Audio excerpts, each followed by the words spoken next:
So up till now we have discussed about the structure of the chloroplast, that it contains a double membrane structure that is called envelope. Inside the envelope a matrix or fluid filled matrix is present, that is called stroma, and inside the stroma we have a third membranous network that is called the thylakoid, and thylakoid are of two types, smaller which makes the granum and larger which makes the intergranum. Okay? So why this chloroplast is important and what role do they play inside the plant cells. ठीक है, सो अच्छा एक बात याद रखनी है आपने कि प्लांट की जब बात आती है तो प्लांट के साथ आपके एल्गी भी होती हैं जो कि प्लांट लाइक प्रोटिस्ट हैं, यानी वो प्लांट्स तो नहीं होते बट प्लांट की तरह बिहेव करते हैं क्योंकि उनके अंदर भी आपके पास जो है वो प्लास्टिड्स प्रेजेंट होते हैं या क्लोरोफिल प्रेजेंट होता है. ठीक है, सो बेटा अब अगर हम इनके रोल्स को डिस्कस करें तो रोल में सबसे पहला रोल तो आपके पास ये है जो कि आपके सामने गिवन है, दैट इज फोटोसिंथेसिस, यानी it is the site of manufacturing of food. ठीक है, so how it manufactures the food. So आपको पता है बेटा कि सन की जो लाइट होती है जिसको आप एनर्जी कह रहे हो, light energy, that is trapped by the chloroplast and it is converted into the chemical energy in the form of glucose. ठीक है, so here we can say that the transformation of the light energy into the chemical energy occurs by the photosynthesis and eventually by the chloroplast. ठीक, so क्या होता है इसमें कि हमारी जो लाइट एनर्जी होती है वो ट्रैप होती है क्लोरोप्लास्ट से, so it is transformed into chemical energy and then chemical energy is transformed into mechanical energy. ठीक है, सो प्लांट्स में जो क्लोरोप्लास्ट है उसका बेसिक रोल क्या है कि उसने लाइट एनर्जी को यूज करना है और उस लाइट एनर्जी को केमिकल एनर्जी में कन्वर्ट करना है ताकि प्लांट उसको अपनी मैकेनिकल फॉर्म के लिए या अपनी मैकेनिकल प्रोसेसेस के लिए यूटिलाइज कर सकें. ठीक है, सो बेटा सन की लाइट है, आपको ये पता है कि 100% लाइट अगर जमीन के ऊपर फॉल होती है तो only 1% of that sunlight is captured by the plants and energy which are also called producers. ठीक है, they are known as producers because they synthesize their own food. So these producers uses the 1% of total sunlight which is falling on the earth.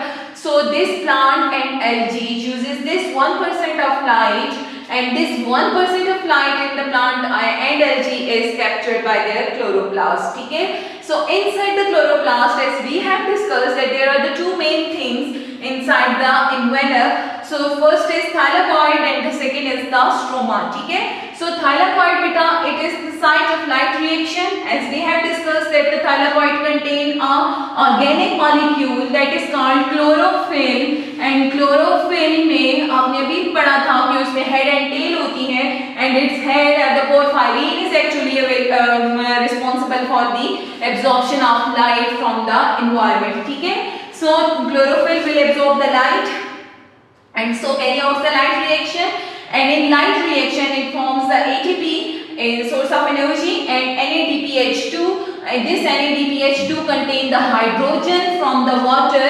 अब आपको पता है कि हमारे पास जो reaction होता है वो कार्बन डाइऑक्साइड प्लस वाटर होता है और फिर एंड में हमारे पास बनता क्या है, वो बनता है बेटा CH2O होल N. ठीक है, यानी ये ग्लूकोज का या किसी भी कार्बोहाइड्रेट का फॉर्मूला है. ठीक, अब देखिए कार्बन डाइऑक्साइड के साथ हाइड्रोजन ऐड हो रहा है. ठीक, सो ये हाइड्रोजन वाटर से ऐड होगा तो आपके पास जो है वो ग्लूकोज बनेगा. सो ये जो हाइड्रोजन है जो कि वाटर से निकलता है और यहाँ पे आपके कार्बन डाइऑक्साइड में ऐड होता है, this is done by the formation of NADPH2.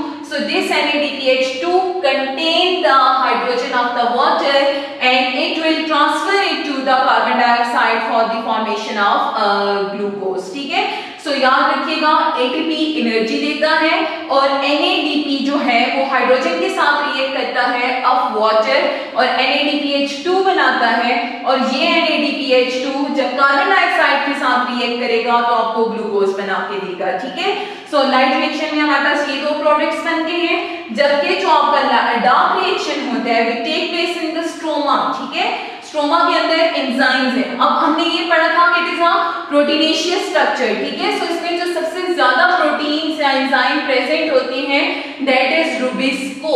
ठीक, रुबिस्को एंजाइम है बेटा, हम 4th चैप्टर में इसके बारे में डिटेल से पढ़ेंगे, लेकिन अभी आपने याद रखना है कि ये जो कार्बन डाइऑक्साइड डाइऑक्साइड वाटर के साथ रिएक्ट करती है, इसके लिए आपको एंजाइम चाहिए होता है। That enzyme is known as rubisco and it is present in the stroma.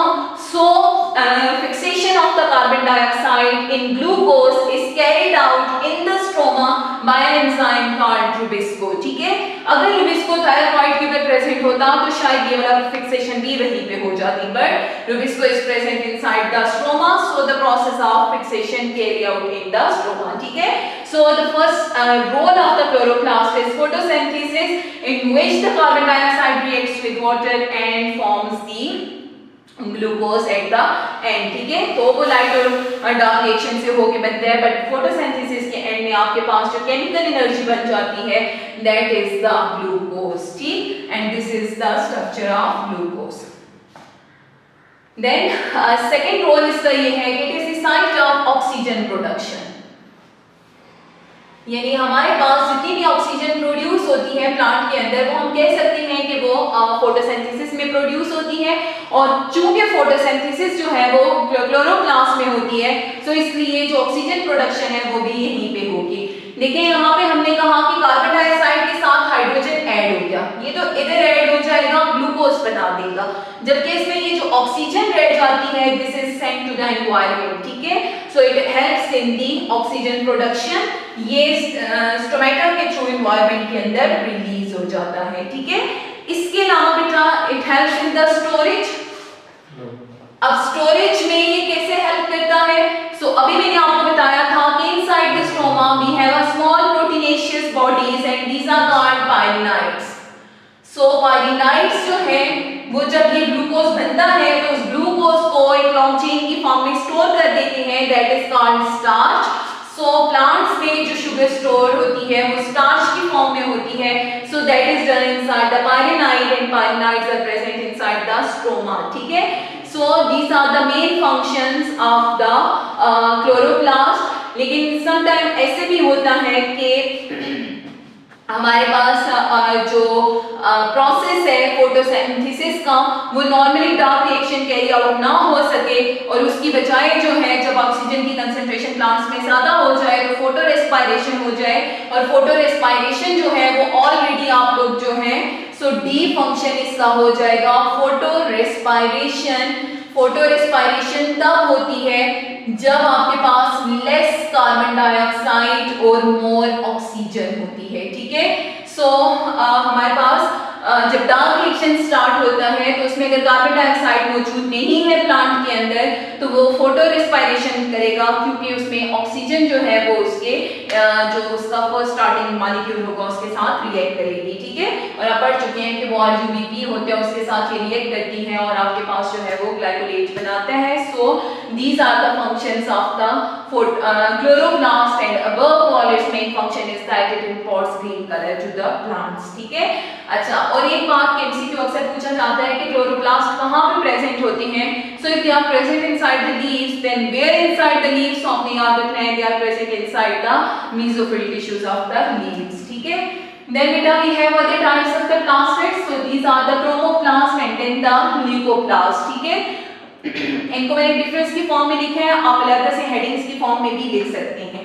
So chromoplast definition, chromo mean color, plast mean bodies, so it means कि these are those bodies which impart any other color other than green to the plant। ठीक है, सो कोई भी plant का और colour अगर आपको नजर आता है, ब्राउन है, रेड है, येलो है, किसी किस्म का कोई फ्रूट है उसके ऊपर, so if they are other than in green colour तो this is due to the chromoplast। And leucoplasts are the storage organs, they are present inside the they are present in the plants for the storage of the molecules being formed in the chloroplast or any other part of the cell।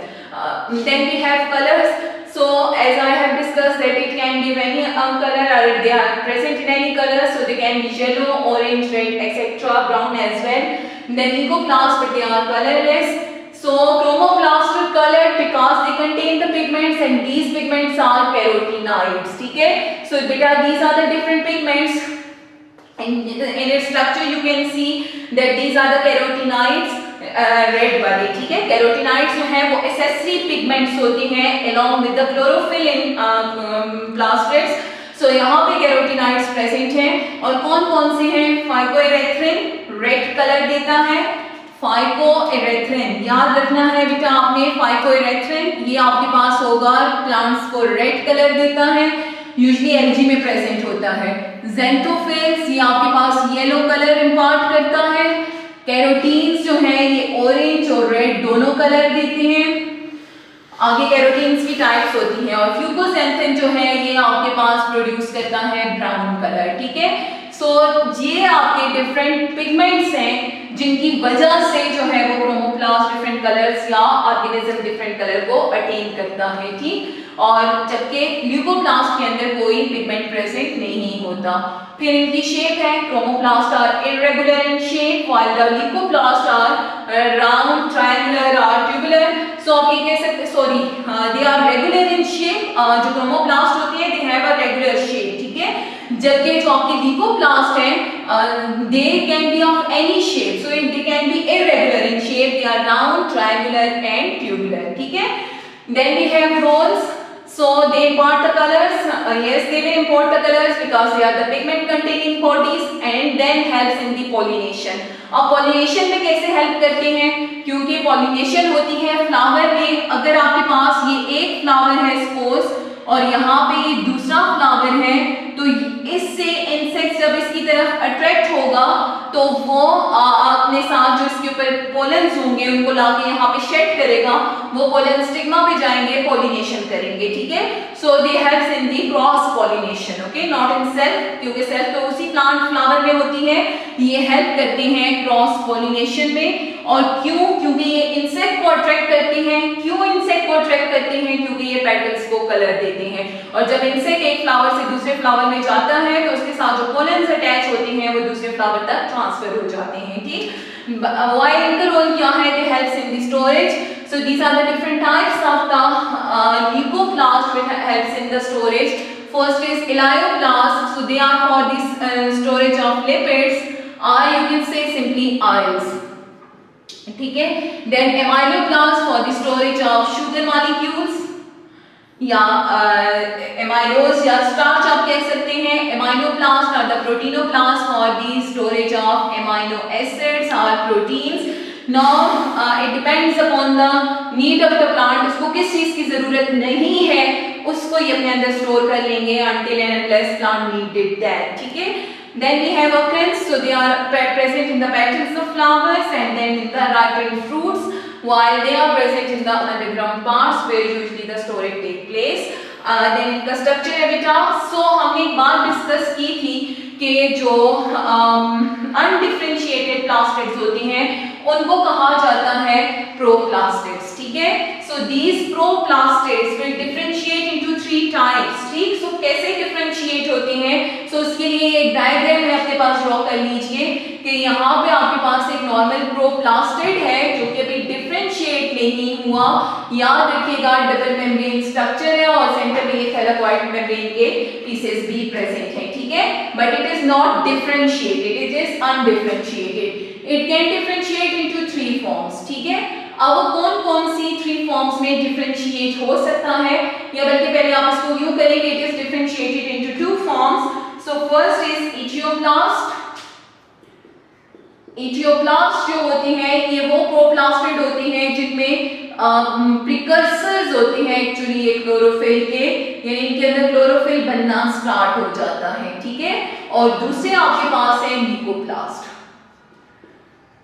So these are the 2 main conversion of the proplastid, one in Etioplast and the other is leucoplast, ठीक है।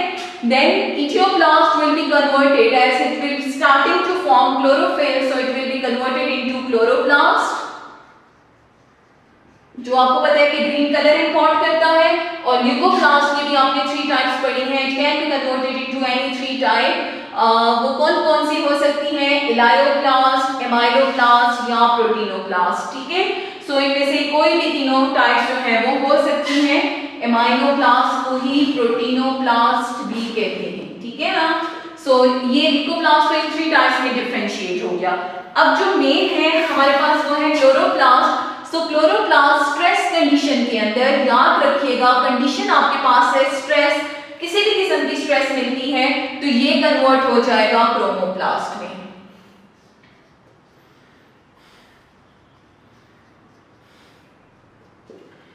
ठीक है। सो बेटा हमारे पास सिर्फ एक चीज transform होती है दूसरी में, वो हमारा होता है क्लोरोप्लास्ट, जो कि स्ट्रेस कंडीशंस के अंदर क्रोमोप्लास्ट में कन्वर्ट हो जाता है। बाकी ल्यूकोप्लास्ट और क्लोरोप्लास्ट जो होते हैं वो किसी से ट्रांसफॉर्म होके नहीं बनते हैं। ठीक है। सो हम अगर कहें कि क्रोमोप्लास्ट ट्रांसफॉर्मेशन करेगा किसी दूसरे स्ट्रक्चर में, नहीं। ल्यूकोप्लास्ट ट्रांसफॉर्म होगा किसी दूसरे स्ट्रक्चर में, the answer will be no. But yes, chloroplast can transform into the chromoplast depending upon the need. आप देखिए अगर आपके पास जो है वो ऑटम आ रहा है तो ऑटम में आप देखते हैं कि कलर ऑफ लीव्स जो होता है वो येलो हो जाता है। So autumn is a stress condition in which the chloroplast is converted into chromoplast, यानी उसके अंदर ज़ैंथोफिल या फ्यूकोज़ैंथन जो है वो अपीयर होना शुरू हो गया, जिसकी वजह से लीव्स का कलर जो है वो कन्वर्ट हो गया है और वो क्रोमोप्लास्ट में कन्वर्ट हो गया है। ठीक है। So this was about the plastids. Long question बहुत इंपॉर्टेंट है, अगर आपको बोर्ड में आए तो आपने ये सारा कुछ लॉन्ग क्वेश्चन के अंदर मेंशन करना है। अदरवाइज ज्यादातर जो है वो क्लोरोप्लास्ट के ऊपर शॉर्ट क्वेश्चन भी आता है, तो इसमें भी अगर आप क्लोरोप्लास्ट भी लिखें तो प्रोप्लास्टिड्स उसमें भी डिस्क्राइब कीजिएगा with diagram. That was about plastid. Have a nice day. अल्लाह हाफिज़।